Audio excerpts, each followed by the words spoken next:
पहिलो एक्सरसाइज को लागि जुन प्लेन को फर्स्ट एक्सरसाइज हो त्यसको लागि चाहिने फर्मुलाहरू कन्सेप्टहरू हामीले भ्याइसक्यौं।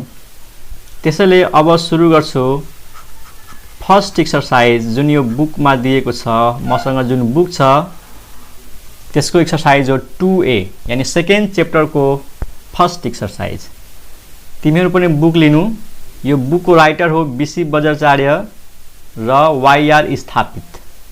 बीसी बज्राचार्य र वाईआर स्थापित है यो 3 डाइमेन्सनल ज्योमेट्री। त्यसको फर्स्ट क्वेशन म पढ्दै छु, सुन तिमीहरू। फर्स्ट क्वेशन छ एकदम सजिलो question. Find the equation of plane which makes intercept 2, 3 and 4 on the coordinate axes। यानी इंटरसेप्ट दिएको छ। x intercept is 2, y intercept is 3 and z intercept is 4। Then what is the equation of plane? The required equation of plane is very easy, x by a plus y by b plus z by c is equal to 1. This is the equation of plane in intercept form. Just put the value of a, x by 2, y by 3 and z by 4। यसलाई यतिकै छोड्दै पनि हुन्छ, नभए LCM लिने, कति आउँछ त्यहाँबाट क्रस मल्टिप्लाई गर्ने, जति आउँछ त्यति आन्सर हुन्छ। त एकदम इजी क्वेशन छ। क्वेशन नम्बर 2 मा जाउँ। क्वेशन नम्बर 2 ले के भन्छ? Find the intercepts made on the coordinate axes by the plane. Find also the direction cosines of the normal to this plane. Question soon. Find the intercepts made on the coordinate axes by the plane।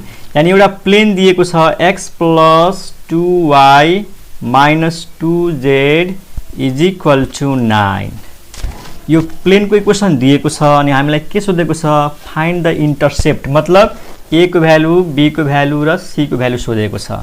त केही पनि छैन, यो इक्वेसनलाई हामीले यो टाइपमा change गर्छौं अनि यो टाइपमा चेन्ज हुने बित्तिकै x को जुन तल आउँछ त्यो x इंटरसेप्ट, y को जुन तल आउँछ त्यो y इंटरसेप्ट र z को जुन तल आउँछ त्यो z इंटरसेप्ट। त just suppose this equation is 1 अनि डिवाइड बाइ 9 गरौँ।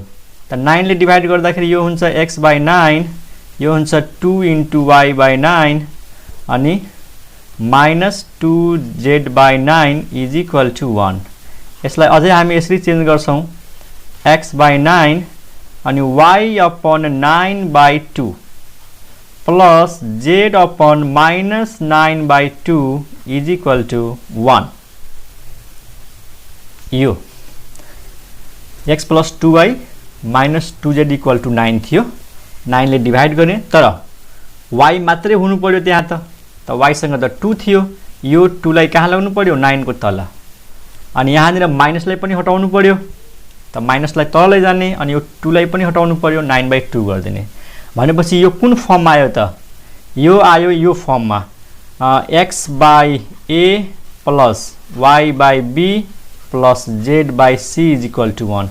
This equation is in this form। Therefore what is x intercept? x intercept a is equal to 9 जुन x को तल छ, अनि y intercept जुन y को तल छ 9/2 अनि z intercept जुन z को तल छ minus 9/2। त these are the intercept on x axis, y axis and z axis। त यो त फर्स्ट क्वेशन हो। सेकेन्ड क्वेशनले के भनेको छ? Find also the direction cosines of the normal to the plane। यानी यो जुन प्लेन छ, यो प्लेन मानौ फिगरमा म यसरी देखाउँछु। सपोज यो प्लेन को नर्मल लाइन, एउटा यो लाइन छ जुन यो प्लेनमा नर्मल छ। यो नर्मल लाइन को के चाहियो त? डाइरेक्सन कोसाइन चाहियो। त अघि जुन हामी टपिक पढेका थियौं कि how to reduce general equation in the normal form, त्यसैलाई फलो गर्ने हो। त इक्वेसन 1 को हेर त राइट ह्यान्ड साइड के छ? पोजिटिभ छ। Right hand side already positive छ अनि इक्वेसन 1 लाई हामीले डिवाइड गरिदिनु पर्यो √a² plus b² plus c²। अनि त्यहाँबाट जुन x y z को कोएफिसिएन्ट आउँछ त्यही हुन्छ डाइरेक्सन कोसाइन। त यो भयो first part of the question. अब यसको सेकेन्ड पार्टमा हेर। नाउ नाउ यसरी लेख dividing equation 1 by root over a square plus b square plus c square, यानी a स्क्वायर a भनेको x को कोफिसिएन्ट 1 1, b भनेको y को कोफिसिएन्ट 2 2 को स्क्वायर 4, c भनेको z को कोफिसिएन्ट -2 को स्क्वायर 4, यो आयो 3। मतलब हामीले 3 ले डिभाइड गर्ने हो। त 3 ले डिभाइड गर्दाखेरि हामीले डाइरेक्ट लेख्न सक्छौं x डिवाइड बाई, अथवा यसै लेखौं 1 divide by 3 into x plus 2 divide by 3 into y अनि minus 2 divide by 3 into z अनि 9 डिवाइड बाई 3 भनेपछि 3। त यसलाई डिवाइड गर्यौं 3 ले, यसलाई त यो नर्मल इक्वेसन आयो। नर्मल इक्वेसनमा x को कोफिसिएन्ट के हुन्छ त l, यानी 1/3, अनि यो m भनेको y को कोफिसिएन्ट 2/3 अनि n भनेको z को coefficient -2/3, and these are the direction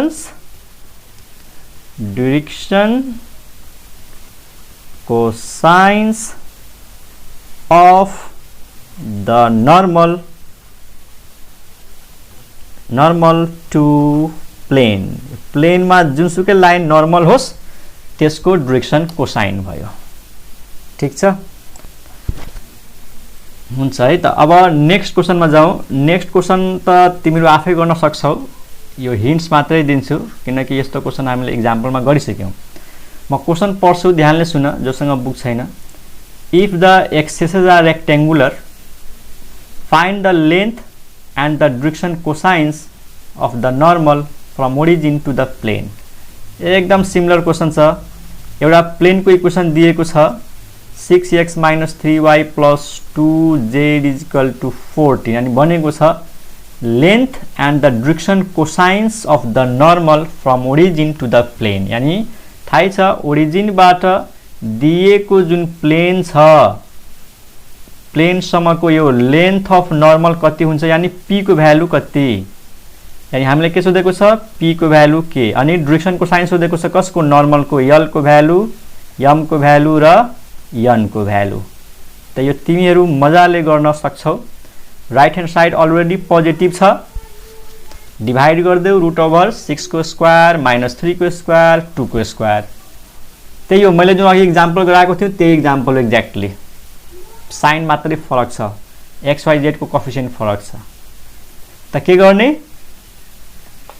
a को भ्यालु कति छ 6, x को कोफिसिएन्ट, b को भ्यालु -3 y को कोफिसिएन्ट र c को भ्यालु 2 z को कोफिसिएन्ट। यसलाई डिभाइड गर्देऊ root over a square + b square + c square. Divide गरेपछि x y z को जुन कोफिसिएन्ट आउँछ त्यो एलिमेन्ट हुन्छ र राइट ह्यान्ड साइड जुन आउँछ त्यो p हुन्छ। ठीक छ, गर्न सकिन्छ नि यस्तो क्वेशनहरु मजाले, सकिन्छ। त क्वेशन नम्बर 4 मा जाउँ। क्वेशन 4 हेरौं। A plane meets the axes of coordinates in A, B, C। Question ध्यानले सुन्न, म फिगर बनाउँछु अनि क्लियर भइहाल्छ। A plane meets the axes of coordinates in A, B, C if alpha, beta, gamma be the coordinates of the centroid of the triangle ABC, find the equation of plane। ल सुन, क्वेशनले भनेको अनुसार एउटा plain छ। त plain बनाउनु भन्दा पहिला हामीले के बनाउनु पर्यो त, यो z एक्सिस, यो चाहिँ y एक्सिस, यो चाहिँ x एक्सिस, यो ओरिजिन, यो x, यो y, यो z। अनि एउटा प्लेनले x एक्सिसलाई a पोइन्टमा काटेको छ, y एक्सिसलाई b पोइन्टमा काटेको छ, एउटा प्लेन छ, र z एक्सिसलाई c पोइन्टमा काटेको छ। अनि त्यो प्लेनलाई म ट्रायंगुलर शेपमा देखाउँछु यस्तो। यसलाई जोइन गर्देऊ। हिजो मैले एउटा प्लेनलाई पुरा देखाएको थिएँ नि ट्रायंगुलर शेपमा, हो त्यही हो, यो हो plane. A plane is passing मतलब एउटा सर्फेस हो, यो पुरै एउटा सर्फेस हो। यो सर्फेस एक्स एक्सिसलाई ए मा काटेको छ, वाई लाई बी मा र जेड लाई सी मा काटेको छ। अनि यो एउटा ट्रायंगल पनि हो के, यो आउटलाइन मात्रै हेर्ने हो, आउटलाइन एउटा ट्रायंगल पनि हो। अनि यो ट्रायंगल को के दिएको छ सेन्ट्रोइड। सेन्ट्रोइड थाहा होला तिमीहरूलाई, सेन्ट्रोइड दिएको छ त्यसलाई मानौ zed. Centroid is zed according to question. If क्वेश्चनले भनेको छ if alpha beta gamma be the coordinates of the centroid. यो जुन सेन्ट्रोइड छ यसको कोअर्डिनेट दिएको छ स्टुडेन्ट अल्फा बीटा गामा, यानी अल्फा बीटा गामा यो ट्रायंगल को सेन्ट्रोइड दिएको छ। अनि क्वेश्चनले भनेको छ find the equation of plane. त प्लेन को इक्वेसन के हुन्छ त हेर एकदम सजिलो क्वेसन छ। एक्स इंटरसेप्ट लाई ए मान देऊ, दिस इज एक्स इंटरसेप्ट अनि दिस इज वाई इंटरसेप्ट, यसलाई बी मान देऊ and this is Z intercept, यसलाई स्मॉल सी। यो जुन पॉइंट छ नि यो पॉइंट यो ठुलो सी हो है, कैपिटल सी हो। यो जुन लेंथ लिएको छु त्यो स्मॉल सी हो, छोटा सी, त्यो कैपिटल सी र स्मॉल सी। त्यसपछि यो जुन पॉइंट ए छ यो ए को कोअर्डिनेट के हुन्छ थाहै छ, ए 0 0 अनि बी को कोअर्डिनेट के हुन्छ 0 बी 0 अनि सी को कोअर्डिनेट 0 0 सी 0 0 सी। त हामीले यहाँ के गरौँ let a is equal to अथवा यसै लेखौँ लेट एक्स इंटरसेप्ट। यो हामीले सपोज गर्दैछौँ let x intercept is a, y intercept is b, z intercept is c। तीनटै आयो। देन कोअर्डिनेट्स थाहा भइहाल्छ। देन अलिकति ल्याङ्ग्वेज पनि लेखिदिरहेको छु। Then coordinates of A B and C are okay. A को कोअर्डिनेट्स ए 0 0 अनि बी को कोअर्डिनेट्स 0 बी 0 एंड सी को कोअर्डिनेट्स 0 0 स्मॉल सी रिस्पेक्टिवली।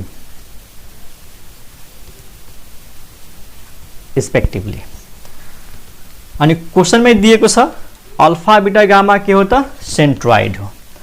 अनि सबजनालाई थाहा छ सेन्ट्रोइड को फर्मुला, ल भन नाउ सेन्ट्रोइड को फर्मुला यो हो x1 plus x2 plus x3/3। यो अल्फा को भ्यालु मैंने लेखेँ है x1 plus x2 plus x3/3। तर x1 x2 x3 के हो त यो जुन पॉइंट ए को कोअर्डिनेट छ नि यो हो x1 y1 z1, b को कोअर्डिनेट के भयो त x2 y2 z2 र z को जुन कोअर्डिनेट छ त्यसलाई के मान्नु पर्यो x3 y3 z3। त सेन्ट्रोइड को फर्स्ट कोअर्डिनेट अल्फा छ, त अल्फा को फर्मुला सबजनालाई थाहा छ x1 plus x2 plus x3/3। अनि यहाँबाट x1 को भ्यालु राखिदेऊ। x1 भनेको a बाँकी दुईटा 0 अपन 3, त यो कति भयो त a अपन 3। त अल्फा को भ्यालु a अपन 3 त क्रस मल्टिप्लाई गर्दाखेरि a को भ्यालु कति त a को भ्यालु भयो 3 अल्फा, a को भ्यालु 3 अल्फा।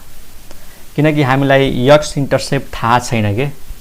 जब यो प्लेन को इक्वेसन निकाल्नु छ त प्लेन को इक्वेसन को फर्मुला त यो हो x/a plus y/b plus z/c is equal to 1। Plane को इक्वेसन त यो हो। अब यसमा हामीलाई x इंटरसेप्ट त थाहा छैन, त्यही भएर हामीले x इंटरसेप्ट यहाँबाट निकाल्यौं a को भ्यालु 3 अल्फा। अनि सिमिलरली जब बीटा को फर्मुला युज गर्छौ नि त बीटा भनेको हुन्छ y1 plus y2 plus y3/3। त y1 भनेको त 0 हो, यहाँ हेरिहाल y1 भनेको 0, y2 भनेको b, y3 भनेको 0 अपन 3। त यहाँबाट के आयो b अपन 3। त देयरफोर बीटा को भ्यालु यानी b को भ्यालु b को भ्यालु क्रस मल्टिप्लाईबाट के हुन्छ 3 इन्टु बीटा हुन्छ। अब म सिमिलरली लेखिदिन्छु है। सिमिलरली अथवा सिमिलरली लेख्नु भन्दा राम्रो सिधै यसरी लेखौँ न, gamma gamma is equal to z1 plus z2 plus z3। त यो हुन्छ 0 प्लस 0 प्लस c/3। यो फिगरमा हेरिहाल, यो z1 यो z2 यो z3। त 0 प्लस 0 प्लस c अनि डिभाइड बाई 3। त यो आयो c/3 अनि क्रस मल्टिप्लाई गरिदियो भने c को भ्यालु कति आयो त 3 इन्टु गामा। अब हामीसँग हेर x इन्टरसेप्ट को भ्यालु आयो, y इन्टरसेप्ट को भ्यालु आयो अनि z इन्टरसेप्ट को भ्यालु आयो। अब हामीले रिक्वायर्ड इक्वेसन अफ प्लेन मजाले निकाल्न सक्छौं। यसपछि के लेखौं त, required equation of plane is, कुन फर्मुला युज गर्ने त, intercept form x/a plus y/b plus z/c is equal to 1। Put the value of a भनेको 3 अल्फा, b भनेको 3 बीटा अनि c भनेको 3 गामा इज इक्वल टु 1। अनि सबैमा के कमन छ 3, त 3 लाई कमन तानेर राइट साइडमा फाल्देऊ त एन्सर आउँछ x by alpha, y by beta अनि z by gamma is equal to 3 and this is the required equation of plane। भयो क्वेश्चन नंबर 4।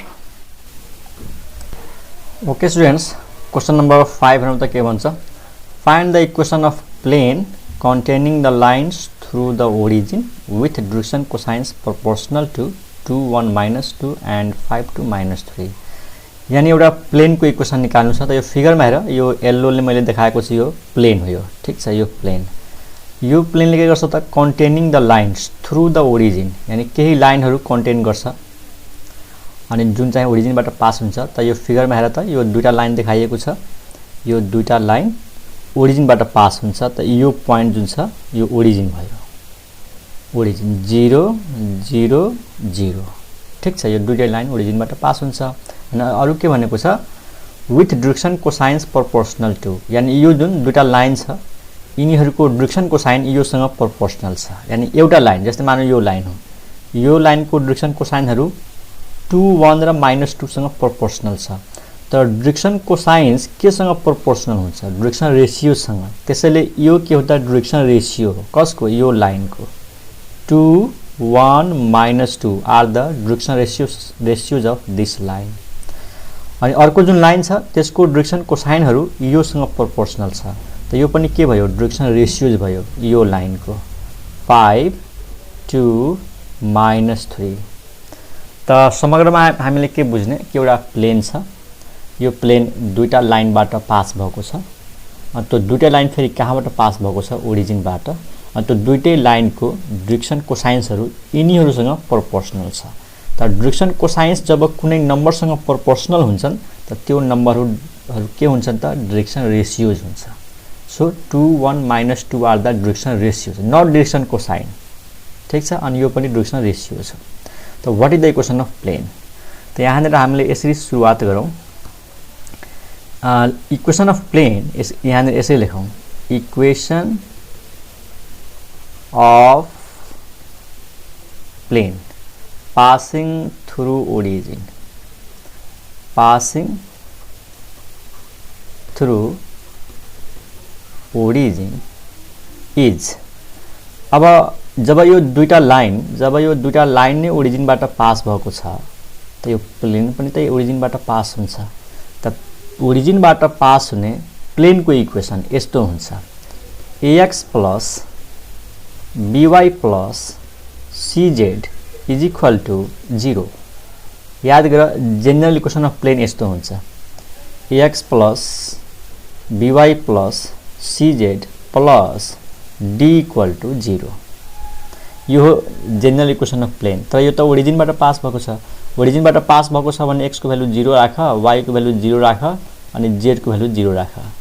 अब x 0 हुन्छ, y 0 हुन्छ, z 0 हुन्छ, त्यसले के दिन्छ? कन्स्टेन्ट टर्म 0 भइहाल्छ, किनकि ओरिजिनले यसलाई के गर्छ? सेटिस्फाई गर्छ, त d को भ्यालु 0 आउँछ। त d को भ्यालु 0 भएपछि त यो यहाँनिर 0 राखेपछि त यो मात्रै बच्छ हो। त्यसैले मैले यहाँ के लेखेको छु त डाइरेक्ट x + by + cz = 0। अनि यसरी बुझ कि कुनै पनि प्लेन जब ओरिजिनबाट पास हुन्छ है त त्यसमा कन्स्टेन्ट टर्म 0 हुन्छ, कन्स्टेन्ट टर्म 0 हुन्छ। कसरी? त यहाँबाट यसरी आयो। ओके, यो त भयो इक्वेसन अफ प्लेन। वेयर, अब एउटा कुरा यसमा यो लेख्देऊ कि वेयर यो एबीसी के जनाउँछ त? यो भन्दा अगाडिको क्लासेसहरु पढेछौ, अगाडिको भिडियोहरु हेरेको छौ भने गाह्रो हुँदैन। x y z को कोएफिसिएन्टले के जनाउँछ? r direction ratios. कसको direction ratios? r direction ratios of normal to the plane.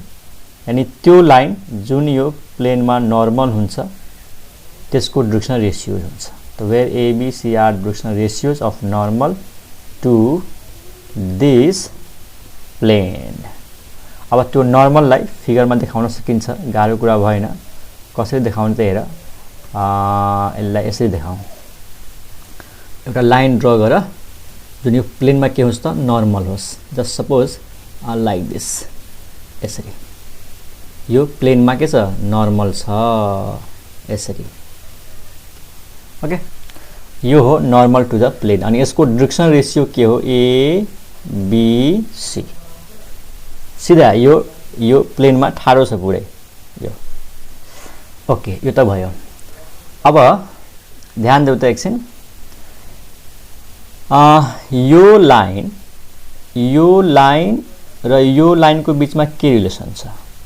यानी यो प्लेनको सर्फेसमा पर्ने लाइन र यो नर्मल अफ द प्लेनको बीचमा के रिलेसन हुन्छ? परपेन्डिकुलर। जब यो नर्मल लाइन प्लेनमै परपेन्डिकुलर छ त प्लेनमा पर्ने कुनै पनि लाइनसँग परपेन्डिकुलर हुन्छ। यानी त्यो नर्मल लाइन म यहाँनिर पनि ड्र गर्न सक्छु यसरी परपेन्डिकुलर हुने गरी। के बुझ कि जब कुनै प्लेनमा केही लाइनहरू पर्छन् अथवा यो जस्तै कुनै प्लेन भयो हैन, यसमा कुनै पनि लाइन होस् न, अब यो प्लेनको नर्मल लाइनसँग यो लाइन के हुन्छ त? परपेन्डिकुलर हुन्छ। जब त्यो लाइन प्लेनमै परपेन्डिकुलर छ त प्लेनको सर्फेसमा पर्ने हरेक लाइनसँग परपेन्डिकुलर हुन्छ। त यो नर्मल योसँग पनि परपेन्डिकुलर छ, यो नर्मल योसँग पनि परपेन्डिकुलर छ। ठीक छ? त अब दुईटा लाइन परपेन्डिकुलर छ त रिलेसन के हुन्छ? a1 * a2 + b1 * b2 + c1 * c2 = 0 हो कि हैन? अब त्यही कुरा हामीले यहाँनिर मिलाएर लेख्छौं। त यहाँनिर यसरी लेखौं, since normal of the plane is perpendicular to the line lying on the plane, so using the condition of perpendicularity. तो यहाँ हेर students, since normal to the plane is perpendicular to every line lying on the plane, so using the condition of perpendicularity,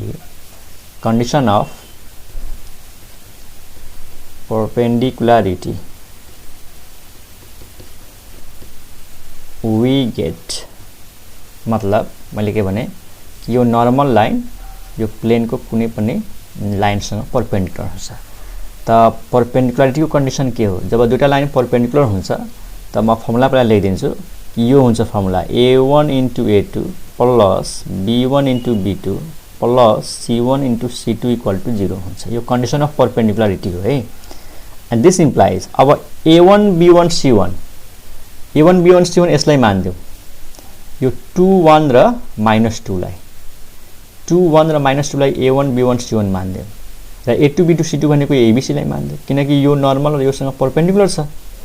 त यो भयो a1 b1 c1 अनि यो भयो a2 b2 c2। त के लेख्न सकिन्छ?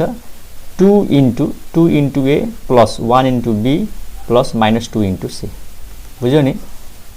2 * a + 1 * b अनि -2 * c, त्यही त हो, 2 1 -2 हो, = 0। यो इक्वेसन 2। एन्ड अनि फेरि त्यही नर्मल लाइन योसँग पनि त परपेन्डिकुलर हुन्छ योसँग। अब फेरि अब यो लाइनको जुन डाइरेक्सन रेशियो छ यसलाई मान a2 b2 c2। यसलाई यसलाई मान a1 b1 c1 अनि यसलाई मान a2 b2 c2 बुझिरहेछौ यहाँनिर यो नर्मल लाइन दुईटै लाइनसँग परपेन्डिकुलर छ त दुईटैसँग हामीले कन्डिसन अफ परपेन्डिकुलरिटी युज गर्छौं त एकचोटी यसलाई a1 b1 c1 मान्यो यसलाई a2 b2 c2 मान्यो अनि फेरि यसको लागि a1 b1 c1 मान्ने यसलाई a2 b2 c2 मान्ने भनेपछि यसलाई a1 b1 c1 यसलाई a2 b2 c2 मानेपछि के आउँछ 5 into a 2 into b अनि -3 into c के आउँछ 5 into a 2 into b and -3 into c is equal to 0 this is equation 3 बुझाइ राम्रोसँग यहाँ 5 into a ठीक छ 2 into b and -3 into c okay अब हामीले के गर्छौं त यो दुईटा इक्वेसनलाई क्रस मल्टिप्लाई बाट सल्भ गर्छौं त यहाँनिर के लेखौं अब solving equation 2 and 3 by cross multiplication solving equation 2 and 3 by cross multiplication यो क्रस मल्टिप्लिकेसन मेथड सिक्नु पर्यो हामीले 11 क्लास 12 क्लासमा सिकेको होला तै पनि फेरि रिभाइज गरौँ र धेरै यहाँनिर युज हुन्छ आउने एक्सरसाइजहरुमा क्रस मल्टिप्लाई धेरै युज हुन्छ त्यही भएर यहाँनिर राम्रोसँग सिक अर्को क्वेशनमा म चाहिँ डाइरेक्ट लेख्छु है त कसरी गर्ने यो इक्वेसन 2 मा हेर त a को कोएफिसिएन्ट के छ 2 b को कोएफिसिएन्ट 1 c को कोएफिसिएन्ट -2 ठीक छ अनि इक्वेसन 3 मा हेर a को कोएफिसिएन्ट 5 b को कोएफिसिएन्ट 2 अनि c को कोएफिसिएन्ट -3 अनि अगाडिको दुईटालाई रिपिट गर्दै 2 र 1 लाई फेरि रिपिट गर 2 1 अनि फेरि 5 र 2 लाई यो नियम हो क्रस मल्टिप्लाई को है a को कोएफिसिएन्ट 2 b को कोएफिसिएन्ट 1 c को कोएफिसिएन्ट -2 यो लेखेर अगाडिको दुईटा कोएफिसिएन्टलाई फेरि रिपिट गर्दैन इक्वेसन 3 बाट 5 2 -3 5 2 -3 अगाडिको दुईटालाई रिपिट गर्दियौ ठीक छ अब यसले के भन्छ यो फर्स्ट कलमलाई हटाएर यो चारवटामा क्रस मल्टिप्लाई गर्ने यसरी अनि क्रस मल्टिप्लाई गरेर कहाँ लेख्ने त a को तल हामीले कसको भ्यालु निकाल्नु छ यो a को भ्यालु निकाल्नु छ के a को भ्यालु हामीलाई थाहा छैन त्यसैले a को तल के लेख्ने यसरी क्रस मल्टिप्लाई गर 1 into -3 कति भयो -3 माइनस दिने है 2 into -2 -4 पहिला यसरी मल्टिप्लाई गर्छौं यसरी अनि माइनस दिएर अनि बल्ल यसरी मल्टिप्लाई गर्छौं अनि इज इक्वल टु अब b को तल यसरी मल्टिप्लाई गर -2 into 5 -10 अनि माइनस देऊ अनि यसरी मल्टिप्लाई गर -3 into 2 -6 अब c को तल 2 into 2 4 -5 into 1 5 यो हो क्रस मल्टिप्लिकेसन मेथड अब यसलाई सल्भ गरौँ a को तल के आयो यो भयो -+4 अनि -3 यो भयो 1 अनि b को तल के आयो -10 + 6 -4 अनि c को तल के आयो 4 - 5 -1 त यो आयो a को तल 1 b को तल -4 c को तल -1 अनि यसलाई सपोज गर्दै एउटा कांस्टेन्ट k just let these ratios are equal to k then we can write a is equal to 1 into k पहिलो र अन्तिमबाट a को भ्यालु कति आउँछ 1 into k आउँछ त यो भयो k अनि त्यसपछि दोस्रो र अन्तिमबाट b को भ्यालु कति आउँछ त -4 into k यानी -4k अनि c को भ्यालु कति आउँछ त -1 into k यो आउँछ -k त abc को value in terms of k आयो अब यो abc को भ्यालु लगेर इक्वेसन नम्बर कहाँ राख्दिने त 1 मा राख्दिने किनकि यही त हो इक्वेसन अफ प्लेन हामीले के सोधेको छ फाइन्ड इक्वेसन अफ प्लेन त हामीलाई abc को भ्यालु थाहा थिएन अब भ्यालु थाहा पायौ अब abc को भ्यालु यसमा राख्दियौ अब पुटिङ द भ्यालुज अफ यहाँ लेख्ने putting the values of abc in equation 1 we get म यहाँ नेर लेखिदिन्छु है त अब सिधै लेख न फ्रम इक्वेसन 1 इक्वेसन 1 मा के छ ax plus by plus cz equal to 0 what is the value of a is k and you have kx what is the value of b -4k so you have -4ky what is the value of c -k and यो तीनटैमा केही common छ k common तान्देऊ त x -4y -1 is equal to 0 त्यो कन्स्टेन्टलाई फाल्देऊ यहाँ त 0 छ त x minus 4y minus यहाँनिर z छुटेको छ यहाँनिर c को भ्यालु -1 हो र माइनस के हो त यहाँ z रहिरहन्छ त अलिकति मिस्टेक भयो यहाँनिर -z हुन्छ स्टुडेन्ट यहाँनिर -z is equal to 0 and this is the required equation of plain.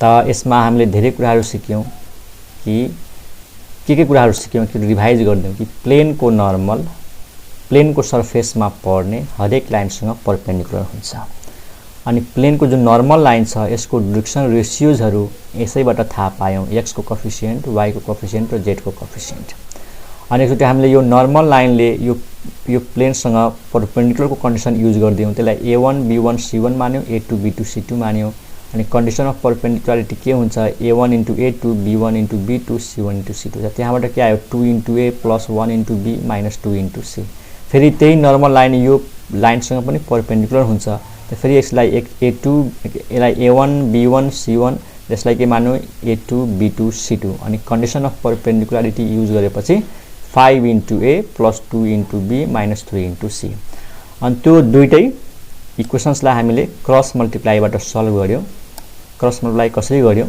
यहाँले बुझेको होला अनि यसरी abc को भ्यालुज आउँछ इन टर्म्स अफ k अनि यो abc को भ्यालु लगेर इक्वेसन 1 मा राख्दिने यो कन्स्टेन्टलाई कमन तानेर फाल्दिने बाँकी हुन्छ रिक्वायर्ड इक्वेसन अफ प्लेन।